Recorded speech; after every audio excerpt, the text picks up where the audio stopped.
ትሪቡን ስፖርት ለመከታተል ትክክለኛው ቦታ ከዚህ ሰዓት አንስቶ ደግሞ በቀጥታ ኦያያ መልቲሚዲያ ብስራት ኤፍኤም 101.1 ላይ ፕላስ ኤፍሬም የማን ኦፊሻል ላይ በዩቲዩብ ቻናላችን ጭምር በመላው ዓለማችን በአራቱም አቅጣጫዎች በአሜሪካ፣ በአውሮፓ፣ በአረቡ ዓለም፣ በአፍሪካችን በተለያዩ ዓለማችን ክፍሎች ትሪቡን ስፖርት ዘመኑ የዲጂታል እንደመሆኑ መጠን በሶሻል ሚዲያ ፕላትፎርሞቻችን ጭምር አለን ለማለት ነው። በዩቲዩብ ቻናላችን፣ ፌስቡክ ገጻችን፣ ባጭሩ በቲክቶክ ቻናላችን እንደዚሁም ቶፕ አፕ እናደርጋለን ቴሌግራም ቻናላችን ላይ ከሬዲዮ ስርጭታችን ጎን ለጎን ማለት ነው። ኤፍሬም የማነ ፍቅር ይልቃል አዘጋጆች ነን። ስቱዲዮ ደርሰናል።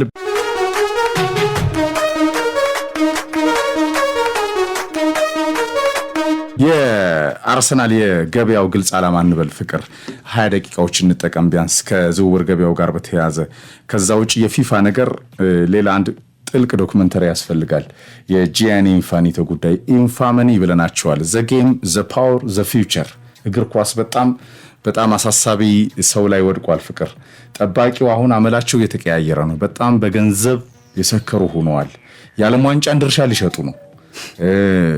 ወጥተዋል። ወደፊት ፕሬስ ኮንፈረንሱ ላሰጥተዋል። በተለይ ደግሞ ሀሳቡን ግልጽ ለማድረግ ሄደዋልና የእግር ኳስ ተአማኒነት በተቋማት በቢሊዮነሮች ከተያዘ እግዚአብሔር ያሳያ። ይሄ ማለት ቀጥታ እኮ ማች ፊክሲንጉ ምኑ ላይ ወደፊት ይመጣል ማለት ነው። ወደፊት አሁን ፊፋ እንደውም እኔ ከነቅሌታቸውንም ነገር ከነ እድሜያቸው መግፋት ከነቅሌታቸው እግር ኳስ ፈጸሙት ላይ እስከተባሉት ብላተር ችግራቸው ብላተር የተሻሉ መሪ ነበሩ። አሁን ቢዝነስ ሰው ለምን መሰለ እኒህ ሰው ታለንትቼ ተበስራ አንደኛ አሁን ፊፋ ፕላኑን እንቢ እንዳትለው የጻፉት ደብዳቤ ምን ይላል? 30 ሚሊዮን ዶላር በአንድ ሀገር ነው ነገር 30 ሚሊዮን ዶላር የማትፈልጉ ከሆነ ፕላኑን መጣል ትችላላችሁ።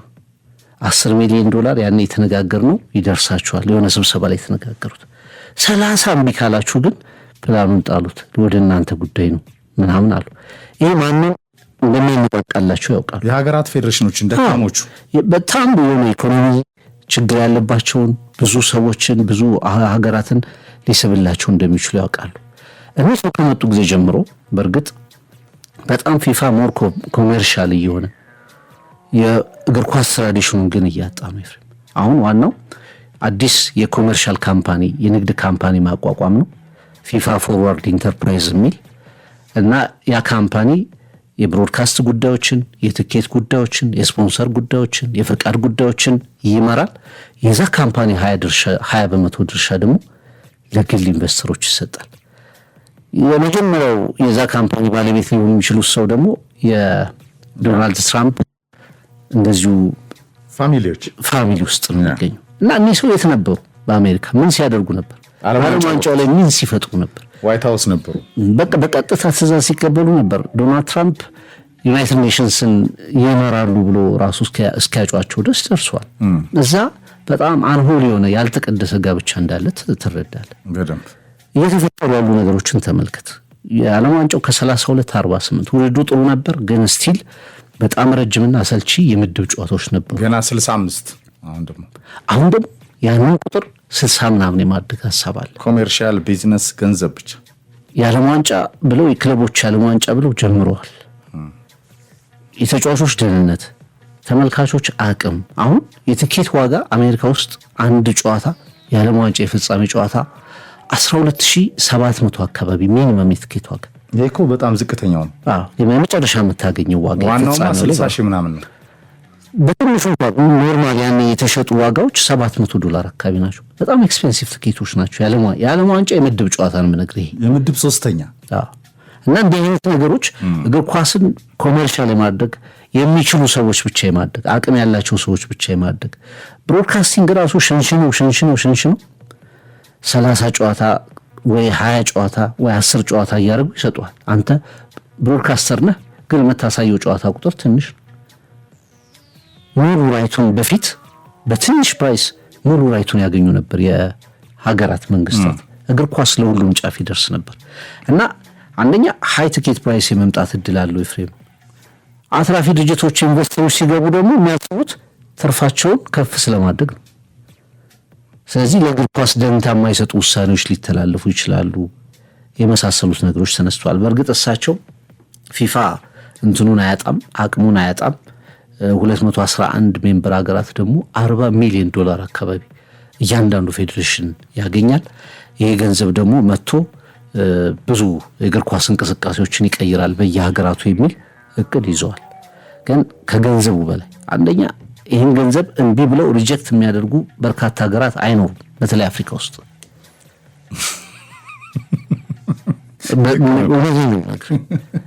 ብዙ ድምፅ ያገኛሉ።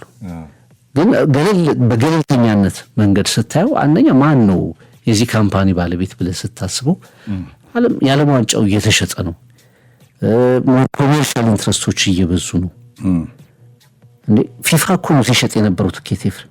አሁን አንተ ትኬትን መሸጥ ብትፈልግ ፊፋ ትኬቱን ሸጦ ጨርሷል መጀመሪያ።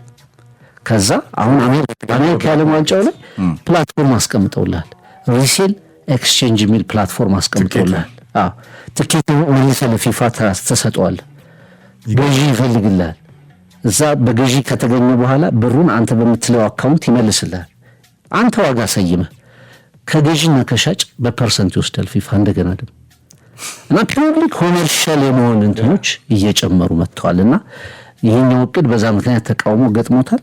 ግን ደግሞ የእሳቸውም አንዳንድ መከራከሪያዎች ገንዘብ ነው እግር ኳስን የሚያሳድገው በተለይ ባላደጉ ሀገራት ላይ ያንን ለመቅረፍ ነው የሚለው ሀሳብ ግን ትንሽ ነጥብ ሊያስገኝላቸው ይችላል ብዬ አስባለሁ። ያስኬዳል። የማያስኬዱ ነገሮች አሉ። ትልቁ ነገር አሁን ከትርፍ ባሻገር ግን ፍቅር፣ ለምሳሌ የዓለም ዋንጫን አሁን ይሄ ሼሩን ሲሸጠው ፊፋ ሮሉን እንኳ አይለቅም ብለዋል። ፊፋ ሙሉ ለሙሉ ሮልም ይዞ እኮ ታዛዥ ነው አይደለ? ሙሉ ለሙሉ ሮሉን ይዞ የእግር ኳስ ይሄ ከፍ ያለውን ስልጣን ይዞ ጣልቃ ገብነት የሚባል ነገር በመንግስታት የሌለበትን ፖቴንሻል አቅም ፈርጣማ ጡንቻ ይዞ እንኳን ታዛዥ ነው። በመሪዎቹ አማካኝነት በመሪዎቹ ባህሪ ከጠባቂዎቹ እግር ኳስ ማን ይጠብቀው ነው አይደል? ጠባቂዎቹ ራሱ ግን ሌላ ጠባቂ ያስፈልጋቸዋል አይደለም? ቢሊዮነሮች ተቋሞች ሼር ይዘው ገብተው ያኔ እንዴት ሊዘይሩት እንደሚችሉ ደግሞ አስብ። እንዴት ሊያሽከረክሩት እንደሚችል አስብ። ከትርፍ ባሻገርስ እሺ እግር ኳስ ትርፍ ይምጣ፣ አመለካከቶች ይጫናሉ እግር ኳስ ላይ። የእግር ኳስ ፌርነስ ይጠፋል። እግር ኳስ የሁሉም ነው። ህጎች አሉት፣ የህይወት የሚመስሉ ህጎች አሉት። አሁን ራሱ ፊፋ እያንዳንዱ ነገሮች ይጠረጠራሉ አይደለ ፍቅር? ስሙም ይጠፋል ይጠረጠራልም። ከበስተጀርባው ብሮድካስተሮቹን ጨምሮ ይሄ ኢንተርኔት ቢዝነሱ አቋማሪ ድርጅቶቹ ምኖቹ በጣም አሉ አይደለ? በዚህ በሃይድሬሽን ብሬክ ላይ ከ250 ሚሊዮን ዶላር በላይ ሰርቷል ፊፋ። እቺ በ30 ሰከንዷ በየጌሙ መሃል የጨዋታ እግር ኳስ የማይመስሉ ነገሮች እግር ኳስ ለዘመናት ይዟቸው የቀጠሉት የማይጣሱ ህጎችን ሁላ ገንዘብ ሃፍታይም ሾውን ጨምሮ ዳንኪራ ዳንሱላ እግር ኳስ መሃል የ15 ደቂቃ 27 ደቂቃ ምናምን የሚሆንበት በጣም ብዙ ነገሮች ተጥሰዋል። አሁን ቢሊዮነሮች ነጋዴዎች ገንዘባቸውን አፍሰው ሼር ይዘው ከገቡ አይደለም ሙሉ ስልጣኑን ይዞ ራሱ በአቋሙ ይጸና አይደለም ይታማል። ፊፋ ሐሳቡን ይቀይራል በመሪዎቹ አማካኝነት። ቅድም ያልካት ነች ይሄ ምን ያልተቀደሰ ጋብቻ ነው። 38 ቀን አሜሪካ ላይ ሲቆዩ ከ104 ጨዋታውስ ወደ 40 ምናምኑን አይተዋል። አንዳንዴ የ3-4 ሰዓት በረራ ኑሮ እኒህ ሰውዬ ስንት ናቸው? ኤአይ ናቸው 3 ናቸው ያስብላል እኮ። ቦስተን ታይተው ሌላ ካናዳ ይታያሉ። ከዛ ደግሞ ተመልሰው አትላንታ ይታያሉ ወይ ምናምን ይታያሉ። እንደዚህ ይሄዳሉ። በጣም ፓወርፉል ነበሩ። የአሜሪካን የዚህ የበረራ ትራፊክ አጨናንቀው ነበረ ሰማዩን ሰውየው። ከዛ ውጭም ግን ትራምፕ ኪስ ውስጥ ነበሩ። አሁን ደግሞ ይዘውት የመጡት ሀሳብ በተለይ ለአፍሪካ ፌዴሬሽኖች ዳዴ ለሚሉት ይህ ሀሳብ በነገራችን ላይ የአፍሪካ እግር ኳስ ኮንፌዴሬሽን ፕሬዚዳንትም እንዲሁ ቢሊዮነር ናቸው ደቡብ አፍሪካዊ። እሳቸውም ኮሜርሻል ለማድረግ ሁሉ ነገር ነው ጥረት እያደረጉ የሚገኙት። እግር ኳስ ግን በቀጥታም ሆነ በተዘዋዋሪ የዚህ የፌርነስ መለያ የተወዳጅነት መለያውን በጣም እየጣሰ ይመጣል። በጣም የሁሉም የነበረው እግር ኳስ አሁን ስቴዲየሞች በጣም ለግዠሪ እየሆኑ መጡ። ብሮድካስቲንግ ለግዠሪ እየሆነ መጣ። ከብሮድካስቲንግ ማትወጣበትን ቅኝት ፈጠሩ። ቅድም የጠቀስከው ትኬት እንዴት በእጅ አዙር ፊፋ እንደሚሸጥ አንዱ ማሳያ ነው ፍቅር። በዚህ ሂደት ውስጥ የፊፋ ነገርና ሰውየው ኢንፋመኒ እየተባሉ ነው። ኢንፋኒቶ ቀርተዋል። ኳስ የተጫዋቾች የአሰልጣኞች የተመልካቾችም ጭምር ነው። በዋናነት የነዚህ ነው ተመልካቾቹ፣ ተጫዋቾቹ፣ አሰልጣኞች።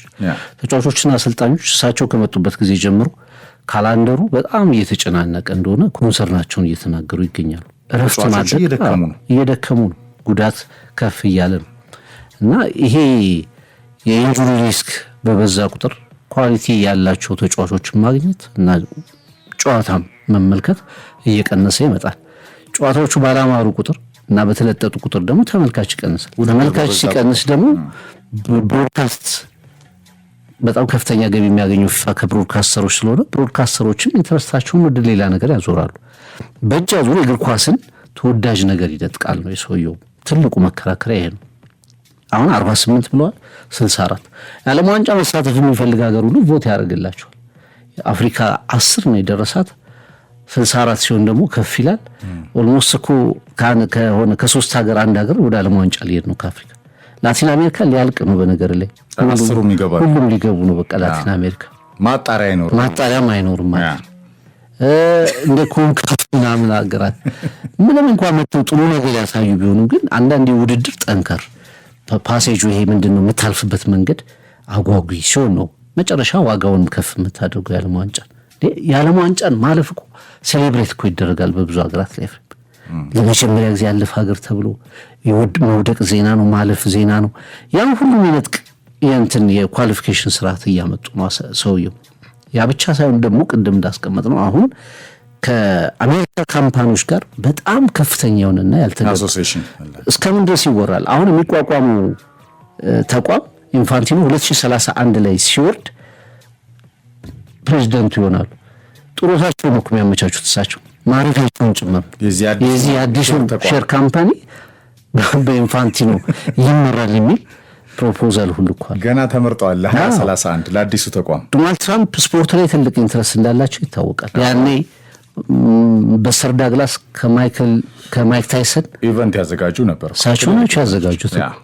ኒውዮርክ ላይ ብዙ ነገሮችን ሞክረዋል። እንደ ዓለም ዋንጫ ላይ ደግሞ ከቢዝነስ አንጻር ሰተት ብሎ ሊገቡ ይችላሉ። ያንን ደግሞ በቀጥታ እያደረጉት እንደሆነ መረጃዎች እየወጡ ይገኛሉ። እና የእሳቸው ብቻ ሀሳብ አይደለም፣ ግልጽነት የለም ፊፋ ውስጥ።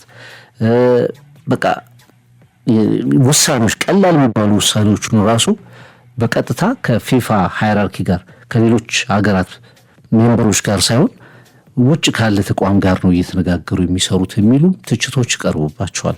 እና እቅዷ ላይ ነው ለኢትዮጵያ ለምሳሌ 30 ሚሊዮን ዶላር ቢሊዮን ብር አካባቢ 10 ታገኛለች በገቡት አሁን ከፊፋ እንትን 10 ሚሊዮን ዶላር እርዳታ እንደሚገኝ አረጋግጠዋል ደብዳቤያቸው ላይ። በ200 ብትመታው 6 ቢሊዮን ተጨማሪ ይሄን ሪጀክት ማድረግ ይከብዳል ስታስቡ። በጣም አማላይ ይቀም ነው።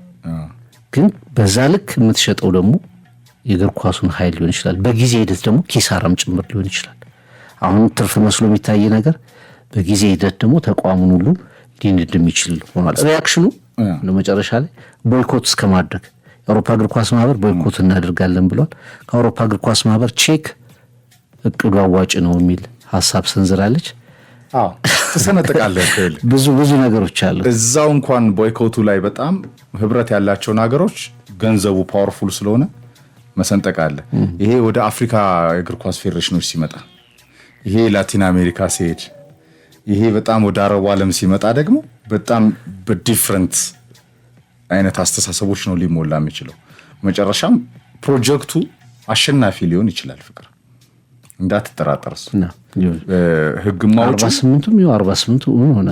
አዎ ሆኗል እኮ 64ቱም ምን ያደርጉታል? ቴክኖሎጂዎች ምኖች ገብተዋል። ፍቅር አሁን ኳስ ውስጥ እኮ የአዲዳስ ኳስ ውስጥ እኮ ቺፕስ ይቀበራል አይደል?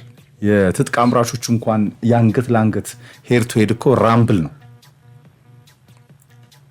ያ ውጤቶች ላይ ምኖች ላይ ሁላ ሊመጣ ይችላል። ኮንስፓይረሲ ስቶሪዎች ይሄ ዓለም ዋንጫው ላይ አርጀንቲናን ከበውት የኖሩት የሜሲን ከፍታ ባለማመን ውስጥ የነበሩት ነገሮች ሁላ እኮ የተነሱት በብዙ መንገዶች ናቸው። ያን ሁላ ፊፋ ማኔጅ አድርጎ ጨርሶታል ውድድሩን። አሁን ደግሞ ይህንን ፕሮጀክት ወደ ይዞ መጥቷል። the game the power the future እግር ኳስ በሌላ ቅኝት ውስጥ ሊመጣ ይችላል የሚለው ትልቁ ጥያቄ ነው። ይሄ ሁላ ግን ጥቅል ዓላማው ምንድነው? ገንዘብ ነው። ገንዘብ ያለው ነገር ሲሆን ተቋሞች ሲኖሩበት የእግር ኳስ መሰረታዊ የሚባሉ የፌር ፕሌይ ጉዳዮች ሊጣሱ ይችላሉ። ትልቁ ነጥብ ነው። አርሰናል በእርግጥ ደጋግመን ያነሳናቸው ሐሳቦች ናቸው። ዛሬ መንደርደሪያ ቀደምም ሰጥቼበታለሁ። ፍቅር ትልቁ ታርጌት የአርሰናል የገበያው ዓላማ የሚታወቅ ነው። ቻምፒየንስ ሊግን ማምጣት ነው። ከቬንገር በኋላ የታየው ይሄኛው ወርቃማ ትውልድ በሱፐር ማይክ አርቴታ ፕሮጀክቱ ፕሮሰሱ ሄዶ ይሄ ትረስ ዘ ፕሮሰስ ማይክ አርቴታ ሂደቱ አልፎ ተጠናቆ የ22 ዓመት ጥያቄን ዘግይቶም ቢሆን መልሷል።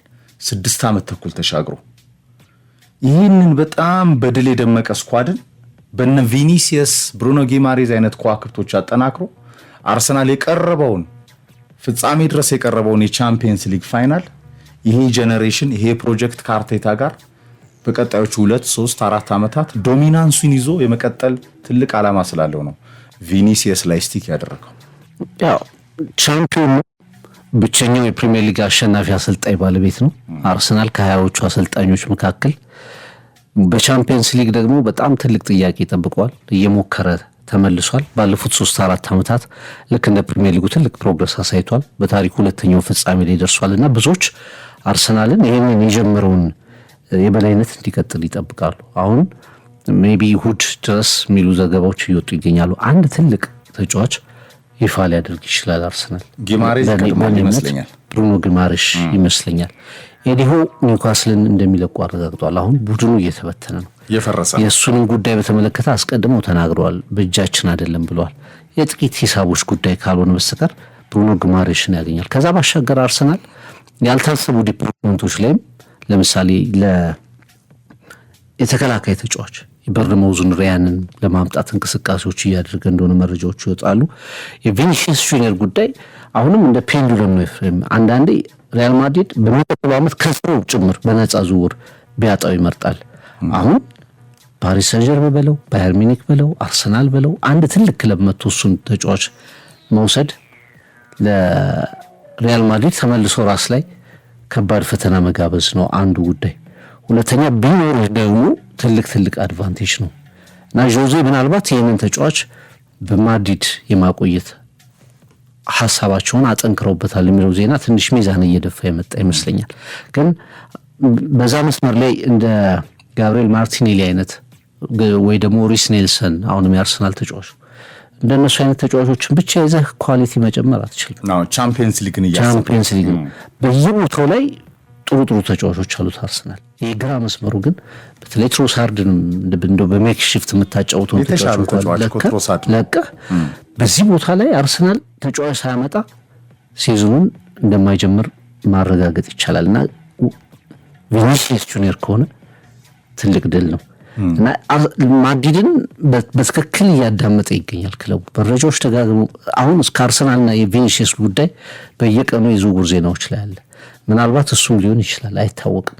ጥቂት ነው እድሉ የመሳካት እድሉ። ግን አርሰናል አሰምቶን ሊጠናቀቅ የሚችለው ዜና እሱ ሊሆን ይችላልና በስፋት እየተንቀሳቀሰ ይገኛል።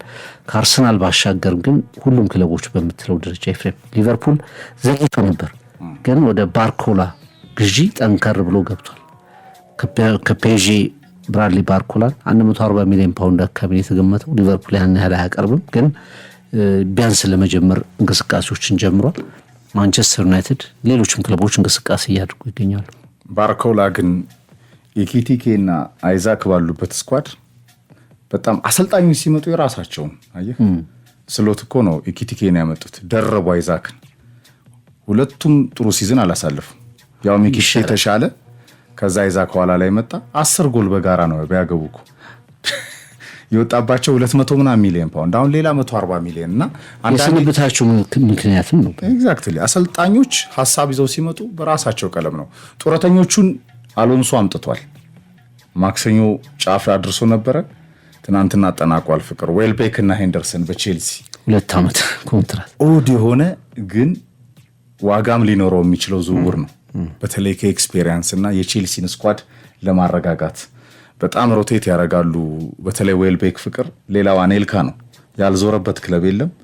እንደገና ቼልሲ መጥቷል። ፍቅር ትልቅ እድል ይመስለኛል በአቬሬጅ ክለቦች ውስጥ ያሳየውን ፐርፎርማንስ ተከትሎ በተለይ ብራይተኑ ድንቅ ፐርፎርማንስ ነው። ዝውውሮችን እናነሳለን። የመድፉ ጉዳይ ግን ትልቁ ታርጌትና ዓላማ የአውሮፓ እግር ኳስን መቆጣጠር ነው። የአርቴታ ፕሮጀክት እርሱ ነው። ፍቅር አሁን ፕሮጀክቱ በጣም ከፍ ብሏል። ግራ መስመሩ ላይ ልክ በነ ዴክላን ራይስ አይነት በነ ቡካዮ ሳካ አይነት ሃይ ኳሊቲ ተጫዋቾች መጨመር ነው። የቪኒ ጉዳይ ልክ የከሬስ አይነት ያምነው የዝውውር ቅኝትም ሊይዝ ይችላል ብሎ ገፍቶ ቅድም ያልከው ነው። በስነ ስርዓት አርሰናል ማድሪድን እያዳመጠ ነው። የማድሪድን ጥላ እየተከተለ ነው። ማድሪድ ከወሰነ ቪኒሲየስን ለመቀበል ማለት ነው። ተጫዋቹስ የሚለው ወደፊት የሚመጣ ጥያቄ ነው። ብሩኖ ጊማሬዝም ሌላው ትልቁ የመድፉ ታርጌት ብቻ ሳይሆን መድፉ ደጃፍ ኤምሬትስ ላይ የቆመው ኮከብ ነው።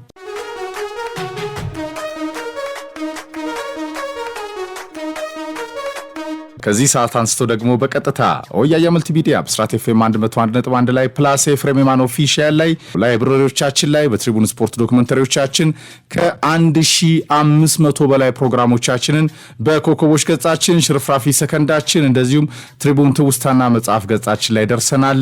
ጓደኛዬ እውነት ነው ውሃሁን ቢኤ ዋተር ማይ ፍሬንድ ለየትኛውም የህይወት ቅኝት መጥናል። ይሄ ቃል የብሩስ ሊ ነበረ። ገና በ31 ዓመቱ ነው የሞተው። በጣም እርሊ ነው፣ ግን አሻራው በጣም ትልቅ ነው። አንዳንዴ እንደዚህ ነው። የኪንግስተኑ ሳተና የሬጌው ንጉስ ቦብ ማርሊም 37 አካባቢ ላይ ነው እንደዚሁ ከዚህ ዓለም በሞት የተለየው። በጣም የሚገርም ነው። ማይክል ጃክሰን 50 ዓመቱ ነው። መኖር ያለባቸው ግን 3፣ 4፣ 5 እጥፍ ነበረ ይላሉ በርካቶች። አሻራቸው በጥቂት ጊዜ ምድር ላይ ቆይተው እንኳን ግን ከዘመን ቀለም አሻራ ጋር ሁል ጊዜ ይታወሳሉ። ብሩስ ሊ ነበር ሰምተን የመጣ ነው። የማርሻል አርቱ ኪንግ ነው። የማርሻል አርት መስፋፋት ዋናው ተጽዕኖ ፈጣሪ ብቻ ሳይሆን ሞዴሉ ነው። እያንዳንዱ ኮቶቹ፣ እያንዳንዱ ደግሞ ቃሎቹና አባባሎቹ በህይወት ቅኝት ውስጥ ለማንም ይጠቅማል። በወድቆ መነሳት፣ ውጣ ውረድ፣ በማሸነፍ መሸነፍ፣ በማጣት በማግኘት ውስጥ በብዙ መከፋቶች ውስጥ ራሱ ውሃሁን ትነሳለህ መንገድ አለው ነው። ተራራውን ጭምር ሰንጥቆ የሚያልፈው ነው። የብሩስ ሊ አባባል ነው። ባልደረባዬ ፍቅር ይልቃል በጣም አሪፍ ፕሮግራም ነው የሰራልን። ከልብ እናመሰግናለን። ፋብሪዚዮ ሮማኖ ሂር ዊ ጎ። አሁን ይቺ ቃል ራሱ $100 ሚሊዮን ታወጣለች። ሂር ዊ ጎ። እኛ ሀገር ብቻ ነው ኮፒራይት እንደፈለክ እንደ ቆሎ የሚታፈሰው። ማን ይጠይቃል አባቴ? ያውም ከቆንጆ ዘለፋ ጋር ይሆናል አንዳንዴ። ለማንኛውም ፋብሪዚዮ ሮማኖ አሁን ከ110 ሚሊዮን በላይ ተከታዮች አሉት በሁሉም ፕላትፎርሞች ላይ በቲክቶክ፣ በኢንስታግራም፣ በዩቲዩብ፣ በቴሌግራም እንደዚሁም በፌስቡክ እና በተለያዩ የሶሻል ሚዲያ ፕላትፎርሞቹ ትዊተሩን ጨምሮ ከ100 ሚሊዮን በላይ ተከታዮች አሉት። የዝውውር ገበያ ዋና አክተር ነው። አይተችም፣ ሰፊ ነገር አይጽፍም፣ አይተነትንም፣ በጥልቀት አይተርክም። ነገር ግን በጋዜጠኝነት አንደኛው አውድ ላይ በራሱ ቀለም አጭር መረጃ በአጭሩ በተለይ ደግሞ ሂር ዊጎ ከሚለው በጣም ትሬድማርኩ ጋር የተጫዋቾች የዝውውር ገበያን መረጃ ይሰጣል፣ ውጤት ያስቀምጣል። ከዛ ውጭ አብዛኞቹ ነገሮች ቃሎችን፣ አስተያየቶችን ብቻ በአጭሩ ያስቀምጣል። አንደኛው የጋዜጠኝነት አውድ ነው። ጋዜጠኝነት ግን እርሱ ብቻ ነው ማለት አይደለም። ይህንን ከባልደረባ ፍቅር ይልቃል ጋር በአጭሩ የምናነሳው ሀሳብ ይሆናል። ሰዎች በራሳቸው መንገድ፣ በራሳቸው ኦፒኒየን፣ በራሳቸው ቀለም በተለያዩ መንገድ የጆርናሊዝም ኤቢሲ እንዲቃኙ ያደርጋቸዋል። እኛ ሀገር አንዳንዴ እንደ ጋዜጠኛ ሁን ብሎ የሚመክር እኮ ብዙ አለ በየጥጋ ጥጉ ተቀምጦ። ሰዎች በተለያዩ ቀለሞች እንግዲህ በተለይ ደግሞ ውጤታማ ሊሆኑ ይችላሉ። ፋብሪዚዮ ሮማኖ አንደኛው ማሳያ ነው። የእርሱ የጋዜጠኝነት አውድና መለያና ቀለም በአጭሩ የዝውውር ገበያ መረጃዎችን፣ ኮንታክቶች አሉት። በጣም በየቀኑ ከ50 በላይ ፖስቶችን በሶሻል ሚዲያ ፕላትፎርሞቹ ላይ ያከናውናል። ከሂርዊጎ ትሬድማርኩ ጋር በደንብ ይታወቃል። በአጭሩ መረጃዎችን ለሚሊዮኖች ያስተላልፋል። አንደኛው የጋዜጠኝነት ቀለም አውድና መልክ ነው። ከዛ ውጪ ግን በትችቶቻቸው፣ በጥልቅ አናሊሲሶቻቸው፣ በአዝናኝ አቀራረባቸው፣ በድምጾቻቸው፣ በዶኩመንተሪዎቻቸው፣ በተለያዩ ትንታኔዎቻቸው በጥልቀት በሚያነሷቸው ሀሳቦች ደግሞ ጋዜጠኝነቶች እንደ ፍላጎት ሊቃኙ ይችላሉ። እዚህ ላይ ሀሳብ እንሰጣለን። ፋብሪዚዮ ሮማኖን ነው ሰምተን የመጣ ነው። የአርሰናል የገበያው ግልጽ ዓላማ እንላለን ዛሬ ከዝውውር ጋር በተያያዘ ደብል ዘ ግሎሪ ነው። በተለይ ደግሞ የፕሪሚየር ሊግን ዋንጫ በቻምፒየንስ ሊግ መደመር ነው የሱፐር ማይክ አርቴታ ትልቁ ዓላማ። የአርሰናል ግልጽ የገበያው ዓላማ ምንድን ነው የሚለውን በደንብ እንመለከታለን። ከቪኒሲየስ ጁኒየር እና ከብሩኖ ጊማሬዝ በጣም እየገፋበት የመጣው የዝውውር ታላቅ ታርጌትና ዋና ዓላማው ጋር በተያዘ ከኖርዝ ለንደን ፎሬቨር መድፉ መንደር የመድፉ ዲኤንኤ ተመልሷል። ምስጋና ለአርቴታና አርቴታ ፕሮጀክት ትረስት ዘ ፕሮሰስ ማይክ አርቴታ አሁን በዋንጫ ተጠናቋል። የ22 ዓመት ጥያቄው ተመልሷል። አርሰናል ባለፉት 2 ዓመታት ቻምፒየንስ ሊግንም እስከ ጫፍ ተመልክቶታል። በታሪኩ አሸንፎት የማያውቀው ዋንጫ ነው። ይህንን ለማሳካት እንደ ቪኒሲየስ ጁኒየር አይነት ሃይ ኳሊቲ ክላስ ያላቸው ተጫዋቾችን ወደ ስኳዱ ማካተት ደግሞ ጥያቄውን ለመመለስ ትልቁ ግልጽ ዓላማ እንደሆነ እየተነገረ ይገኛል። ዝውውር ገበያዎችን ስናነሳ መድፉ ላይ በደንብ ትኩረት እናደርጋለን። የመድፉ ግልጽ የዝውውር ገበያ ዓላማ ታውቋል። ቻምፒየንስ ሊግ ማሸነፍ የዓለም እግር ኳስን በዚህ ጎልደን ስኳዱ የበለጠ ለመቆጣጠር እንደ ብሩኖ ጊማሬዝ እና ቪኒሲየስ አይነት ተጫዋቾችን መጨመር ነው ይላሉ። የፊፋ ነገር እንላለን። በተለይ ሰውየው ኢንፋመኒ ብለናቸዋል። ዛሬ የዓለም ዋንጫን ድርሻ ሊሸጡ ነው ለተለያዩ ታላላቅ ቢሊየነር ኩባንያዎችና ተቋማት። በጣም እኒህ ጣሊያናዊ የዓለም አቀፉ የእግር ኳስ ማህበር ፕሬዚዳንት ጂያኒ ኢንፋኒቶ አሁን ኢንፋመኒ ተብለዋል። በተለይ በጣም በገንዘብ የሰከሩ ናቸው። ዘ ጌም ዘ ፓወር ዘ ፊውቸር የዓለም እግር ኳስ ላይ በጣም አነጋጋሪ እየሆነ መጥቷል። የአውሮፓውያን ቦይኮት ቀጥሏል።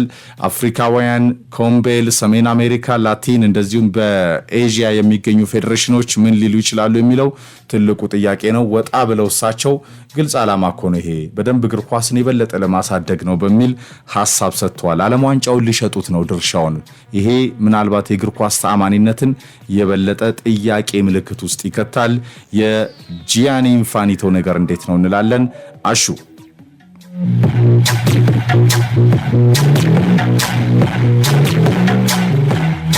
ታላቁ የኢትዮጵያ መድን ድርጅት አስተማማኝ አጋሩ የኢትዮጵያ መድን ድርጅት ዋናው ብራንድ አጋራችን ነው። ሌላው ዋና ብራንድ አጋራችን አቢሲኒያ ባንክ የሁላችን ምርጫ ነው፣ የታታሪዎችም ዓለም ነው። ኒው ፍላወር ፎም ሌላው ብራንድ አጋራችን ነው። በተለያዩ የፍራሽ ምርቶቹ ይታወቃል። ጤና ካለ ሁሉም ነገር አለ፣ ዋናው ምቾት ነው ይለናል ኒው ፍላወር ፎም። አሁን በአራቱም የኢትዮጵያ አቅጣጫዎቻችን በየቤታችን የኒው ፍላወር ምርቶች በጣም ተመራጭ ናቸው። ለጤና በጣም ምቹ ናቸው። በተለይ በጀርባ ህመም ለሚሰቃዩት በወንድድ ፍራሾቹ ሁልጊዜም ቀዳሚና ተመራጭ ናቸው። ኒው ፍላወር ፎም ጤና ካለ ሁሉ ነገር አለ፣ የኒው ፍላወር ፎም መለያ ነው። ኒው ፍላወር ፎም ከልብ እናመሰግናለን። ሜጋ ቀለም ሌላው አጋራችን ነው፣ ብራንድ አጋራችን። ዘመናዊ ሽሬው የውበት ማተብ ነው፣ ከታላቁ ኩባንያ ዴች ገዳ የቀረበ ነው። በሴራሚክ ማጣበቂያው ስቲክ ሚክስ እንደዚሁም በጋልቫናይዝድ እና ኤጋ ቆርቆሮቹ የቤቱ ጣሪያ ክዳን ታማኙ ግላዲያተር ነው፣ የዴች ገዳ አንጋፋ ቆርቆሮ። ከዛ ውጪ ሜጋ ቀለም ደግሞ የግድግዳው የውበት ማተብ ነው። ታላቁ ኩባንያ ዴች ገዳ በሜጋ ቀለም የሴራሚክ ማጣበቂያው ስቲክ ሚክስ ምርቱና በዴች ገዳ ቆርቆሮ ስፖንሰር አድርጎናል። ሌላው ብራንድ አጋራችን ነው። ታላቁ ሩጫ በኢትዮጵያ እንደዚሁ አጋራችን ነው። ከልብ እናመሰግናለን። 10 ኪሎ ሜትር ሩጫ ምዝገባ ተጀምሯል። በተለያዩ ፕላትፎርሞች ቀድመው ቲሸርቱን የያዙ ኋላ ከሚሯሯጡ ይለናል ታላቁ ሩጫ በኢትዮጵያ።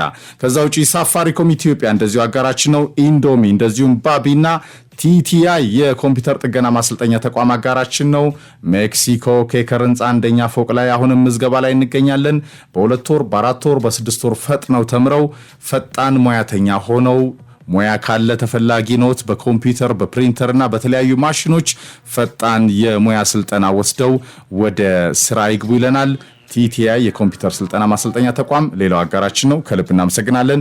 ሜክሲኮ ኬከር ህንፃ አንደኛ ፎቅ ላይ ይገኛል። እንዴት ዋልክ? እንደምን ዋልክ? ሁሉ አማን፣ ሁሉ ሰላም። ቢ ዋተር ማይ ፍሬንድ። እውነት ነው ጓደኛዬ። ውሃሁን ለሚገጥም ነገር ሁላ ብሩስሊ። በጣም አሪፍ ፕሮግራም ነው። ትሪቡን ፊልም ነው ምለው እኔ የማንነካቸው ነገሮች የሉም። ይቀጥላል። አዎ የሊጂው ፋን ብሩስሊ ታሪክን ነበር የተከታተል ነው። ትሪቡን ሁሉ ከእግር ኳስ ባሻገር ብዙ ነገሮችን ይመለከታል። ዛሬም ከእግር ኳስ ወጣ ብለናል። ይሄ የሆንግ ኮንግ አሜሪካዊ አክተር ታሪክ መቼም ሁልጊዜ በተለየ ሁኔታ ይነሳልና ማርሻል አርትን ብቻውን አብዮት ያቀጣጠለበት ኮከብ እንደሆነ ይታወቃል። በጣም አስደናቂ ፍጥነት፣ አቅም እና የውድድር ካሪዝማ፣ የግርማ ሞገስ አለው። ግን ብሩስሊ ከሁሉ ተፋላሚዎች የሚበልጠው በአስተሳሰቡ ነው፣ በአይዲያው ነው። ቢ ዋተር ውሃ ብርጭቆ ውስጥ አስቀምጠው ብርጭቆውን ነው፣ ጠርሙስ ውስጥ ከተተው ጠርሙሱን ይመስላል፣ ስታፈሰው አብሮ ይሄዳል፣ ባስቀመጥከው ቅርጽ ልክ ይገኛል። እና ይሄ በአንድ መንገድ በአንድ አቋም ብቻ ህይወትን ማሸነፍ አትችልም። ሁልጊዜ ማትገመት አይነት ሁን ወይ ደግሞ ለሲቹዌሽኖች ደግሞ አዳፕት ማድረግ አለብህ። ለሚመጡ ቻሌንጆች ሁሉ እነሱን የምትቋቋምበት ኃይል ማሳየት አለብህ የሚል ሀሳቡ ነው። የጄት ኮንዶ መስራች እንደሆነ ይታወቃል። በጣም ፕራክቲካል የሆነ በጣም በጥቂት ጊዜ ውስጥ ትልቅ ስራ የሰራ ኮከብ እንደሆነ ይነገርለታል። ቢግ ቦስ፣ ፊስት ኦፍ ፊውሪ፣ ዌይ ኦፍ ድራገን፣ ኢንተር ዘ ድራገን፣ መጨረሻ ደግሞ ሲሞትም የተቀረጸው ፊልሙ ጌም ኦፍ ዴስ በጣም አስደናቂ ፊልሞቹ ናቸው። በማርሻል አርት ጥበብ ላይ ትልቅ ኢምፓክት ትልቅ ተጽዕኖ የፈጠሩ ናቸው እና ቢ ዋተር ማይ ፍሬንድ አሁን በጦር አዋጊዎችም ጭምር ፊልም ሲጠቀስ ትሰማዋለህ። ልክ እንደ ቻይናዊ ሱንዙ መጽሐፍ ቢ ዋተር በሳይኮሎጂስቶች፣ በስነ ልቦና ባለሙያዎች፣ በአትሌቶች ይሄ ኢንስፓየር ለማድረግ ሰዎች ንግግር ሲያደርጉ ሁሉ የሚጠቀስ ንግግር ሆኗል እና ማወቅ ብቻውን በቂ አይደለም ይላል። ያንን እውቀትን አፕላይ ማድረግ መቻል አለብህ። መፈለግ ብቻውን በቂ አይደለም፣ መሞከር መቻል አለብህ። በአብዛኞቹ እሱ ያን 1970ዎቹ ላይ ያነሳቸው ሀሳቦች ናቸው አሁን እንደ አነቃቂ ንግግር ተደርገው ብዙዎቹ የሚመጡትና በጣም ትልቅ ተጽዕኖ የነበረው በ32 ዓመት ውስጥ ድንበር የተሻገረ ክፍል ይዞ አላስተማረም፣ ግን ሚሊየን ተማሪዎች ነበሩት ይላሉ። ምክንያቱም እሱን እያዩ እሱ ያላቸውን እየተከተሉ ብዙ የማርሻል አርት ባለሙያዎች ስላስተማሩ በጣም ብዙ ዲሲፕሊኖች ብዙ ተማሪዎችን ስለቀረጹ ማለት ነውና ከ50 ዓመት በላይ ሆኖታል ሞቱ። ግን ብሩስ ሊ የሚለው ስም አሁንም አለ። እኛ በልጅነት ፊልሞቹን በቃ የቪዲዮ ቤቶች ሲከፈቱ በጣም ከሚታወቁ ፊልሞች መካከል የብሩስ ሊ፣ ጂን ክላውድ ቫን ዳም፣ ቻክ ኖሪስ። እንደውም ቻክ ኖሪስ በቅርቡ አለፈ አይደል ህይወቱ።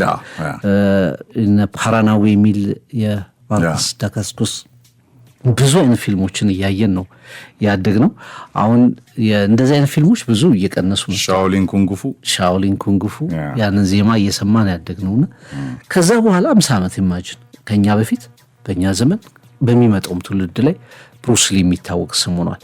ስፖርተኛ ብቻ አልነበረም፣ ፈላስፋ ነው። ጓንት የለበሰ ፈላስፋ ይሉታል።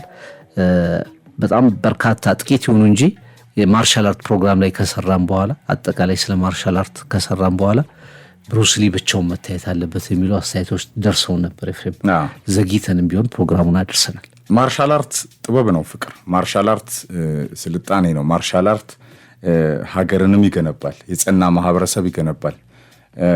ሶሻል ሚዲያ ላይ ዱቅ ብሎ የሚውለው ብቻ ሳይሆን ያኛውን ዓለም ስትመለከት አሁን ጀነራሎች፣ ፖለቲከኞች፣ አዋጊዎች፣ እውቅ በጣም የሚባሉ ሰዎች፣ ሳይንቲስቶች፣ ተጽዕኖ ፈጣሪዎች በጣም ከፍ ያለው ማትገመቱን አሁን በጓደኛዬ ውሃ ሁን በተለይ ዋተር ማይ ፍሬንድ በጣም ትልቅ አባባል ነው። ውሃ ለህይወት ምልክት ነው አይደል? ያታለለም ይወስዳል፣ ህይወትም ነው አይደል? ያታለለም ይወስዳል፣ ያጫውታል፣ በዛውም ሊወስድ ይችላል። ግን ሰንጥቆ የሚያልፋቸው ውጣ ውረዶች ብዙ ናቸው። በህይወት ቅኝት ውስጥ ሌሰን ነው ይሄ። የአባባል ብቻ ሳይሆን አይምሮ ላይ የቀረ አባባል አሁን ዓለም የወረሰው ያንን ነው። ከዛ ውጭ ግን የ70ዎቹ 80ዎቹ 90ዎቹ ትውልድ በተለይ ከስፖርት ከስነ ምግባር ይሄ በጣም ፊት ሆኖ ከማደግ አሁን ቪዲዮ ቤት ይሄ የውሃ የሚባለው ዘመን ላይ ፍቅር አሁን ሁሉ ነገር እንደዚህ ኢዚ ጎይንግ ሆኖ ሀዲዱ ላይ በማትገናኝበት ዘመን ማለት ነው። አሁን ወጣቶች የአይነት ሌሰን አሁን ከ15 ከ17 ዓመት በታች ሆኖ አላቸው ወይ ከ20 ዓመት በታች ሆኑት አሁን ፍቅር ዩኒቨርሲቲ ታስተምራለህ አንተ። በጣም በሂደት ውስጥ ያሉ ነገሮችን ማየት ትችላለህ። ሪቪው ማድረግ ቀላል ነው። አሁን ግን ያ ዘመን አሁን ቪዲዮ ቤት አንዳንዴ ከስኩልም እኮ እየቀረ ነው። በደንብ ሌሰን ይሆናል አይደለ? ፊልሞች ሌሰን ይሆናሉ። ማንበብን ትማራለህ፣ ህይወትን ትማራለህ፣ ሌሰን ትወስዳለህ፣ ከውጣ ውረድ ትማራለህ፣ በማጣት በማግኘት ውስጥ ያሉ ፈተናዎችን ትሻገራለህ። መጽናት የሚባለው ነገር የሆነ ጀነሬሽን ላይ ለኔ በእኛ ሀገርም አሁን ፍሪዝ አድርጎ የቆመ ይመስለኛልና 50 ሳንቲም እኮ ለማግኘት ስሙኒ ነበር መጀመሪያ። ምንድነው ስሙኒ ይለዋል። ከዛ 50 ሳንቲም ለማግኘት 3 ፊልም ትጋበዛለህ። እንደዚህ አይነት ፊልሞችን የማየት በዛ ውስጥ የማለፍ ከዛ ማርሻል አርት ኢትዮጵያ ውስጥም ሲስፋፋ ይህንን ሚና የተወጡ በጣም ትልልቅ መጠቀስ ያለባቸው ሰዎች አሉ። በጣም ትልልቅ እነ ማስተር አብዲን ጨምሮ ማለት ነው የሚጠቀሱ አሉ። ፍቅር በጣም ትልልቅ ሚና ያላቸው አሁን ማርሻል አርት ተስፋፍቷል ኢትዮጵያ ውስጥ አለ። ከተማ አስተዳደሩ፣ የአዲስ አበባ ወጣቶችና ስፖርት ቢሮ፣ የራሱ የማርሻል አርት ፌዴሬሽን፣ ግለሰቦች ትልቅ ሮል አላቸው እና ጄኔሬሽን በዚህ ውስጥ ሲቀረጽ ብሩስሊን ይመስላል። ዓለም ላይም ብሩስሊ መልክ ነው። ከብሩስሊ በኋላ ናቸው ሌሎቹ ማርሻል አርትን ያስፋፉ የመጡት። ከጃክ ጆንሰን በኋላ ነው እነ ካሲስ ክሌይ መሐመድ አሊ የተፈጠሩትና የብሩስሊ አሻራ ዘመን አይሽሬ ነው፣ በወርቅ ቀለም የተጻፈ። አሁን ሚክስድ ማርሻል አርት በጣም ተወዳጁ ስፖርት ሆኗል። ለምሳሌ የተለያዩ ነገሮችን ያካትታል። ቦክሲንግ አለው፣ ሬስሊንግ አለው፣ የታይ የብራዚሊያን ጂጂትሱ ያካተተ ነው እና ኤምኤምአይ አሁን ትልቁ ገቢ የሚገኝበት ዩኤፍሲ ማለት ትልቁ አልቲሜት ፋይቲንግ ስኪል እና መጀመሪያ ይህንን ሀሳብ የጠነሰሰው ብሩስሊ የመጀመሪያው ሰው ነው ብለው ብዙዎች ያምናሉ። አሁን ካራቴ ከጃፓን፣ ጁዶ፣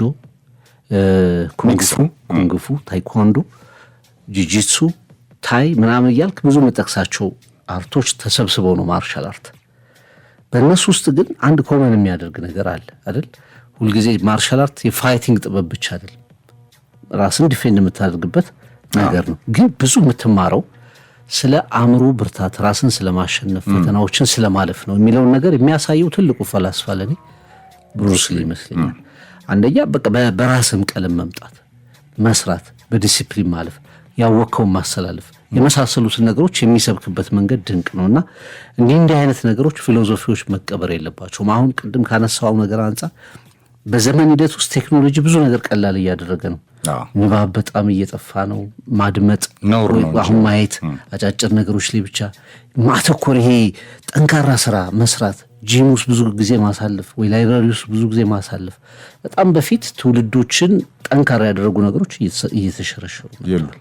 እነዚህ ነገሮችን መመለስ ያስፈልጋል። በተቻለ መጠን መመለስ ያስፈልጋል። ፕራክቲስ ያስፈልጋል እና እንዲህ አይነት ፈላስፎችን ስፖርተኛ ብቻ አይደለም ብሩስሊ፣ እንዲህ አይነት ሀሳቢዎችን አለፍ እያደረግን እናመጣለን ከተለያዩ ስፖርቶች። አሁን ጄኔሬሽን የሚግባባ ይመስልሃል ፍቅር? የሆነ ነገር የለም ላይ ስም ብለህ ካሳየኸው ይመጣል። ማሳየት ያስፈልጋል። መንገዱን ማመቻቸት ያስፈልጋል። ማሳየት ያስፈልጋል። በፊት የምትሄድባቸው መንገዶች ሃርድ ወይ ቀለዋል፣ በጣም ቀለዋል። አሁን አማራጮች በዝተዋል። ለመማር ከፈለክ ከማንኛውም ነገር ትማርበታለህ። ዘመኑ የፈጠረው እድል አለ። ያ እድል ደግሞ አብሮ ግን ብዙ ስንፍና አምጥቷል። በብዙ ነገር ላይ ስንፍና አምጥቷል።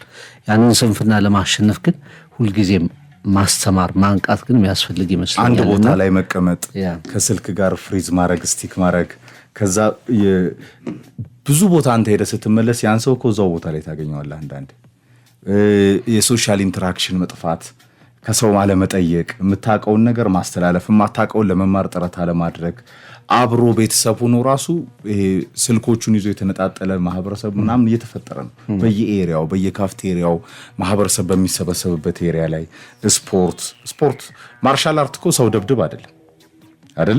በተቃራኒው ነው ብሩስሊ ያስተማረው። ራስን መጠበቅ፣ ፊት መሆን፣ ማክበር ትልቁ ነገር ሪስፔክት፣ ራስን ዲሲፕሊን መሆን ሜንታሊ እና ማህበረሰብን ማስተማር፣ ሀገር ማክበር በጣም ማርሻል አርት ውስጥ ያለ ጥበብ በጣም ትልቅ ነው። ይህንን እንደው ወደፊትም እንደው ከማርሻል አርት ጥበቦች ውስጥ ቅድም አብዲን አንስታል፣ እንደ አዲስ ኡርጌሳ በጣም በቴኳንዶ ላይ በጣም መንጠቅሰው ሰው ብዙ በየዲስፕሊኑ ላይ ብዙ ሰዎች አሉ። እነሱንም እያነሳን አልፎ እንመጣበታለን። ያው ፕሮግራማችን ብዙ ጊዜ እግር ኳስን ይመለከታል፣ ግን ሁሉንም ስፖርቶች እናያለን እንደሚታወቀውና አለፍ እያልን እንጎበኛቸዋለን። ትሪቡን ስፖርትን ለመከታተል ትክክለኛው ቦታ እንላለን። ሂር ዊ ጎ። ፋብሪዚዮ ሮማኖ እኛ ጋር ነው ትሬድ ማርኩ። ረባክ የሚሉ ነው የሚመስለኝ። ራሱ የፈለገው ሰው ይጠቀመዋል። እዛ ግን አሁን $1,000,000 ያወጣል ትሬድ ማርኩ። ጋዜጠኝነት በፋብሪዚዮ ሮማኖ ቅኝት ውስጥ ፍቅር ከ110 ሚሊዮን በላይ ተከታዮች አሉት። በጣም ተጽዕኖ ፈጣሪ ነው። በአጭሩ መረጃ መንገር የእሱ አውድ ነች። ያችን መረጃ ኮንታክት አለው። በተለይ በዝውውር ገበያው በጣም ታውቋል። በየቀኑ ከ50-60 በላይ ፖስቶችን ያደርጋል። ታማኝ ነው። በጣም ታማኝ ነው። ምንጩ በጣም ቱ ዘ ፖይንት ነው፣ ታማኝ ነው። አይተነትንም፣ በጥልቀት ሀሳቦችን አያነሳም፣ አይጽፍም፣ ረጅም ነገሮችን አይተችም፣ ከሰውም አይጣለም። ፋብሪዚዮ ሮማኖን ይመስላል የፋክት ሪፖርተር ነው በአብዛኛው። አሁን የእሱ ግምቶች በአብዛኛው እውነት ስለሆኑ ክሬዲብል ነው አይደል? ታማኒ ዋጋ አለው። እኛም ኮት እናደርገዋለን፣ ትልልቅ ሚዲያዎች ኮት ያደርጉታል። ፋብሪዚዮ ሮማኖ የሚል 110 ሚሊዮን የብዙ ሀገራት ህዝብ እኮ ነው ብቻውን በ5 ፕላትፎርሞች ፎሎወር አለው። አንዳንዴ ጆርናሊዝም ውስጥ ትልቅ ኮምፒቲሽን አለ። በተለይ ስፖርት ጆርናሊዝም ውስጥ ትልቅ ፉክክር አለ። ማትጥሳቸው ድንበሮች አሉ። አሁን ቅድም እንዳስቀመጥከው ተአማኒ የሆነ መረጃ ማስቀመጥ፣ ፌር መሆን፣ በቃ እርግጠኛ የሆኑ ነጥቦችን ማስቀመጥና ነፃ ኢንዲፔንደንት መሆን ማጥሳቸው ስፖርት ጆርናሊዝም ላይ ብቻ ሳይሆን ሌላም ጆርናሊዝም ላይ ማጥሳቸው። ግን ከዛ ቀጥሎ ደግሞ ቀለም ይኖራል፣ የራስ ቀለም። እነዚህም ቤዚክ ነገሮች ይዘህ እንደ ስፖርት ጋዜጠኛ ቁጥር እየተናገረ ብቻ ውጤት እየተናገርክ ብቻ የምትኖርበት ዘመን አብቅቷል፣ ተደምድሟል። እኔ በጣም አንዳንዴ እስቃለሁ። አንዳንዴ የኛ ሀገር በዚህ አጋጣሚ እንደውም ልናገረው የኛ ሀገር ባለሙያዎች የቀድሞ ኳስ ተጫዋቾች ምኖች ይሆናሉና ጋዜጠኛ በቃ ለእኔ ማይክ መያዝ ብቻ ነው የሚችለው ይለዋል። ሀሳብ መስጠት አይችልም፣ ኮሜንተሪ ማስተላለፍ አይችልም። ምንድነው ማድረግ የሚችለው ስትላቸው ማይክ ይዝና 2 እንግዳ አቅርቦ ለሁለቱ እንግዶች ጥያቄዎቹን መጠየቅ፣ ፋክቱን ቁጭ ማለት የሚል ነው። ይሄ እነሱ አሁን ኮቺንግ ኮቺንግ እንደማትሰራው ኮቺንግ አሁን ላሰልጥን ብትል ኤቢሲ ላይሰንሶች ትወስዳለህ። ያን ስልጠና ላይሰንስ አትይዝ ማሰልጠን አትችልም። ስለዚህ እነሱም ወደ ጋዜጠኝነት አስተያየት ከመስጠት በፊት የጋዜጠኝነት ፕሪንሲፕል ምን ይላል፣ የስፖርት ጆርናሊዝም ጠባይ ምንድን ነው የሚለውን ማንበብ አለባቸው። የስፖርት ጆርናሊዝም ካራክተሩን ማወቅ ያስፈልጋል። ጋዜጠኝነት መሰረታዊ ነገሩን ከያዝክ በኋላ ሁሉም ጋዜጠኞች የራሳቸው ነገሮች አሏቸው፣ ስቶሪዎች አሉ። አሁን የምታነሳቸው ከጀርባ የተቀመጡ አንዳንዱ ኢንቨስቲጌሽን ሊሆን ይችላል፣ በኢንቨስቲጌሽን ሊወጣ ይችላል። አንዳንዱ እንዳልከው ደግሞ በዚህ በፋብሪዚዮ ሮማኖን አንስተናል። በቃ ቀድሞ ዜናውን ብሬክ ማድረግ ፕራይም መድረስ ነው። በብሬኪንግ ኒውስ ልትታወቅ ትችላለህ። ዶክመንተሪ ይዘህ ልትመጣ ትችላለህ። ውይይት ይዘህ ልትመጣ ትችላለህ። ጠንካራ ሀሳቦችን ልታዝናና ትችላለህ። የተለያየ ፐርስፔክቲቭ አለው። ስፖርት ኦፒኒየን እንድትሰጥ ኦፒኒየንህ ቤዝ የሚያደርገው ዝም ብሎ ከግምት መነሳት የለበትም። ግን ስፖርት የተለያየ ሀሳቦች እንድትሰጥ ይፈቅድልሃል። ብዙ አይደለም የስፖርት ጋዜጠኛው ይቀርና 60 ሺህ ተመልካች ሜዳ ውስጥ አስገባ እግር ኳስ እየተከታተልክ ከ60 ሺህ ውስጥ ዝም የሚል ጥቂት ነው። ሀሳብ ይሰጣል። ይህን ቀይረው ይላል፣ ይህን አስገባው ይላል፣ ይህን እንደዚህ ይተቻል፣ ላይናፑ እንደዚህ አልነበረም ይላል። እዛ የሚመለከተው አይደለም ስፖርት ጋዜጠኛው። ስፖርት በባህሪው ኦፒኒየን እንድትሰጥ ይጋብዛል። አይ ኦፒኒየን የምንሰጠው እኛንን የሚል ነገር በፍጹም የተሳሳተ ስልጠና ያሰልጣኙ ነው፣ ጨዋታ የተጫዋቹ ነው።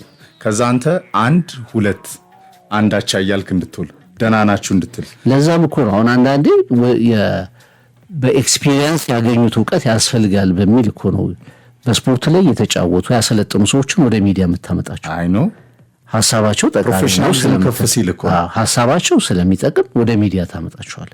የሚዲያው ሰው ሀሳብ ጠቃሚ ስለሚሆን የስፖርት ሚዲያው ላይ ሀሳቦችን ትሰጣለህ። አይ ጋዜጠኛ ድሮ የቀረ ነገር ነው። ማይክ ይዘህ እነሱ የሚሉትን ብቻ በቃ እነሱ የፈለጉትን እንዲጨርሱ እንዲናገሩ አንተ ምንድነው እንደ ቻናል ብቻ የምትሆን አድርጎ የማሰቡ ነገር ከእውቀት በጣም በመራቅ የመጣ ሀሳብ ነው። እዚህ ሀገር ላይ በጣም ደጋግሞ ስለሚሰጥ ነው። ከበሮ እንደ ከበሮ ወይ ደግሞ እኛ የምንለውን ይሄ አስነጥሱ አይነት ማለት እኮ ነው። እኛ ስንናገር እሱን አስተላልፍልኝ የእርሱ ፒአር ማለት አሁን ለምሳሌ ፒአር እና ጋዜጠኝነት ይለያያል አይደል? የተቋሞች ፒአር የተቋማቸውን የፐብሊክ ሪሌሽን ስራዎችን ነው የሚሰሩት። የኮሚኒኬሽን የተቋሙን ራዕይ፣ ዓላማ፣ አሰራር፣ ሂደት ምናምን ነው ሊገልጹ የሚችሉት። ይህ ገለልተኛው ጋዜጠኝነት ላይ ግን ከተለያየ ፐርስፔክቲቭ በጣም ቡስት አድርጎ ሊወጣ ይችላል። ፍቅር በተለያየ መለያ ቀለሞች ቅድም የጠቀስካቸውን ከእውነት ከገለልተኝነት ከእርሱ ሳትወጣ ከጆርናሊዝም ኤቢሲ ሳትወጣ ግን ቀለምህን ይዘህ በጣም ወደፊት ትመጣለህ። ለምሳሌ ፋብሪዚዮ ሮማኖ መረጃ በመናገር ባጭሩ ቀድሞ መረጃን በብሬኪንግ በማድረስ ይታወቃል። ሌላ ቀለም የለውም። ከሂርዊጎ ትሬድማርኩ ጋር መጣ። በዛ በጣም ቦስት አረገ። አሁን ሚሊዮነር ነው። እኛ ሀገርም ጋዜጠኝነትን በራሳቸው ልፋት ከብዙ ቻሌንጆች ጋር ያሳደጉ ሙያተኞች አሉ። ፍቅር በራሳቸው ቀለም፣ በራሳቸው እይታ፣ በራሳቸው በጣም ፕሬስና መጽናት ያለምንም ድጋፍ ያለ አንዳች ድጋፍ አንዳንዴ ታንክሚ እንደሚባለው አይነት ማለት ነው። ማንን ታመሰግናለህ? ራሴን እንደምትለው አይነት ቀለም ውስጥ ያለፉ አሉ፣ ትሪቡንን ጨምሮ። ይሄን እኔ ወደፊት ማምጣት እፈልጋለሁ። ምክንያቱም ለምሳሌ ከ1500 በላይ ፕሮግራሞችን እኔ እናንተ ስንሰራ በጣም በእንደዚህ አይነት የፕሮዳክሽን ቀለም ወደፊት የሬዲዮ ዶክመንተሪ ፓኬጆችን ከፍ ስናረግ ቀላሉ ነገር እኮ ጠፍቶን አይደለም ነው እንዴ? ሐሳብ ካለ እዚህ ላይ የስፖርት ጆርናሊዝም በአጠቃላይ ስኮርቦርድ ሪፖርቲንግ አይደለም። ስኮር የሚያስፈልግበት ሰዓት አለ። ከዛ በላይ ነው የስፖርት ጋዜጠኝነት። እንደዛ ሆኗል። በዘመን ሂደት ውስጥ በጣም አድጓል። ስቶሪዎች አሉ፣ የድል የሽንፈት፣ የሴራ፣ የብዙ አይነት ትንታኔዎች አሉት። ስፖርት የመስዋዕትነት ሂውማን አቺቭመንት በጣም እንደውም አሁን እየቀረ መጣ እንጂ ጋዜጦች ላይ አንድ የሚታወቁ ሰው የጋዜጦችን የፊት ገጽ አነባለሁ፣ የሰውን ልጅ ውድቀት እመለከታለሁ ይላሉ። የጋዜጦችን የጀርባ ገጽ አነባለሁ፣ የሰውን ልጅን ሰክሰስ ያለው ይላሉ። የፊት ገጽ ላይ ብዙ ጊዜ ኒውሶች ናቸው እና ኒውሶች በአብዛኛው ኔጌቲቭ ናቸው አይደል? የሞት፣ የጦርነት የመሳሰሉት ነገሮች ናቸው። ወደ ስፖርት ስትሄድ ደግሞ አቺቭመንት ነው በአብዛኛው። እንደዛ እስከመባል ደርሷል። የስፖርት ጋዜጠኝነት በጣም እያደገ ነው። ሁላችንም አንድ አይነት ዘገባ አይኖርንም፣ አንድ አይነት መልክ አይኖርንም። ሊያገናኘን የሚችለው የሙያው ኤቲክስ፣ ድንበሩ፣ አጠቃላይ ጋዜጠኝነት የሚገባቸው መርሆች ናቸው። ከዛ ውጭ ግን በራስ መንገድ ነው የምትገለጠው። ሁልጊዜም እኛ ምን እንላለን? በተለያየ መንገድ ለሀገራቸውም ለዓለምም ስፖርት ጭምር ኮንትሪቢዩት ለሚያደርጉ ባለሙያዎች በሀገራችን ለቀደሙትም አሁን ላሉትም ትልቅ አክብሮት አለን። ለብቻቸውም ፕሮግራም ስንሰራ ቆይተናል። በተለያየ ምክንያት ይህንን ዋጋ ሰጥተናል። ይሄ ነው መሆን ያለበት። አሁን አንዳንዶቹ በጣም ከእውቀትም ከአቅምም በታች በሆነ መንገድ እኔ ደረጃ ልመድብ የሚሉ ባለሙያዎችን ትሰማለህ፣ ታያለህ። በጣም ሩቅ ናቸው ከጋዜጠኝነት በጣም ሩቅ እንደሆኑ ትረዳለህ። ከዚች ሀገር ኤክስፔሪንስ እነሱ ሲደርሱ ብቻ የኢትዮጵያ ስፖርት የጀመረ ያለ የኢትዮጵያ ስፖርት ጋዜጠኝነት ያለ ይመስላቸዋል። እነሱ ስለመጡ ብቻ የሞከሩ የሚመስላቸው ሰዎች አሉ። ታረሙ፣ ተማሩ። ማን ነው አይዛክ ኒውተን ይመስለኛል ኤፍሬም ከፍ አድርጌ ያየሁት በቀደሙ ሰዎች ትከሻ ላይ ስለቆምኩ ነው ይላል። ያለ ትናንት ዛሬ አደርሱ ኒውተንን ያህል ፈላስፋ ማለት ዛሬ ነገና እና አክብሩ። የቀደሟችሁንም አሁን ያሉትንም ሰዎች ምን ሰሩ ምን አደረጉ ብላችሁ ጠይቁ። ደረጃው መመደብ ተውት፣ ራሳችሁ ስሩ። ቀድመህ ከፍ ብለህ አሳይ፣ ሰርታ አሳይ። በጣም ሰውን ዘልፈህ ዝቅ አድርገህ ከፍ የምትልበት ቦታ አይኖርም፣ መቼም አይኖርም። ይህንን ፋክት ማወቅ አለብህ። ከዛ ቀጥሎ ግን በሁሉም ሙያዎች ላይ ክርክሮች ሊኖሩ ይችላሉ። ጋዜጠኝነት የኢትዮጵያ ጋዜጠኝነት እንዲህ መምሰል አለበት፣ የኢትዮጵያ አሰልጣኝነት እንዲህ መምሰል አለበት ለሚለው ግን ሀሳባዊ እስከሆነ ድረስ ከፍ ብሎ ክርክሮች ሊነሱ ይችላሉ። ብሩስሊም ያነሳ ነው ዛሬ ያመጣንበት ትልቁ ምክንያት እድሜ አይደለም፣ የቆየበት ጊዜ አይደለም፣ ያሸነፍካቸው ዋንጫዎች አይደለም። በዓለም ላይ ብዙ የሚያቆዩ ሀሳቦች ናቸው እና ከሀሳቦች ጋር በተያያዘ መነጋገር ይሻላል። ከሰዎች ላይ መውረድ የሚሻል ይመስለኛል። ለዛ ነው እግረ መንገድ ስላነሳው ላንሳብ እንጂ ብዙ ትኩረታችን አልነበር። የሀገራችን ስፖርት የሚቀየረው መጀመሪያ ራስህ ሰርተህ ስታሳይ፣ ራስህ ስራ፣ ሁሉም ይስራ። ያ ኮሌክቲቭሊ ድምር ውጤቱ ነው አይደለ ወደሆነ መንገድ የሚያመጣው። አሁን እኛ ሀገር ስራው የለም፣ አቅጣጫ ጠቋሚ ግን ይሆናል። ሰው ገባህ፣ በዚህ መንገድ ነው መሄድ ያለብህ ይልሃል። ሰርቶ እኮ የሚከተለው ካለ ናይስ፣